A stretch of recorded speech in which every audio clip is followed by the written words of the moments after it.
أسوأ إعلان حضرتيه على التلفزيون؟ علكة منطاد، لو علكة منطاد سيئة جدا. أبشع دعاية وزع شوكولاتة وطعمينها هلكونا فيها. شو هي أسوأ دعاية حضرتها؟ أسوأ دعاية حضرتها دارنيتا. بسكوتة لو ماريو. سمنة شهد. دارنيتو مثل هيك. هلا سمنة شهد كان ممل. يعني بتحسي حالك بكل شيء، يعني انه اوكي بمحل مكياج ما كثير، يعني شو نظامي شو عم تعمل؟ أبشع دعاية دعاية علكة. في اعلان سمنة شهد يعني يتكرر كثيرا يعني. سمنة شهد. هلا في اعلان شفت لقطة منه لدارنيتو، معركة وما معركة، كثير حسيته كثير يعني اوفر كثير. لا سمنة شهد هي الأسوأ، أنا يعني تبع تفضل. هلا في مرة حطوا سمنة شهد فعلا كانت كتير سيئة.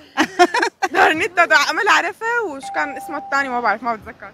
تبع سمنة شهد. تبع شيبسو مو دارنيتو سيئة جدا. لا ما بتذكره. لا والله نسيته. أنا بمل من كل الدعايات صراحة، يعني سمنة شهد يعني طلعت بشعة يعني صيدلية، انه واحد درس صيدلة ولا ضل سنين وايام لحتى بالاخر شو يحطوا له. ابدا كانت مو موفقة القصة. ايه دونيتو شو كان اسمه؟ دارنيتو. تمام. أكيد سمنة شهد تبع الصيدلية، لأنه هي يعني أساءت للصيدلية وأساءت للسمنة.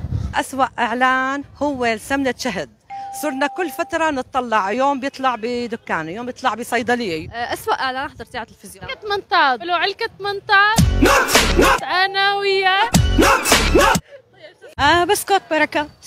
إعلان أيمن رضا وزع شوكولاتة وطعمينها هلكونا فيه، يعني طول رمضان 5 مرات وقت نحضر تمثيل. هلا هي صراحة بركات. الإعلانات السورية كلها صايرة آخر وقت بشع. أنا آخر شيء بتذكر تبع سمنة شهد. إيه هذا أكتر شيء. ما بشوف اعلانات ولا بالتلفزيون.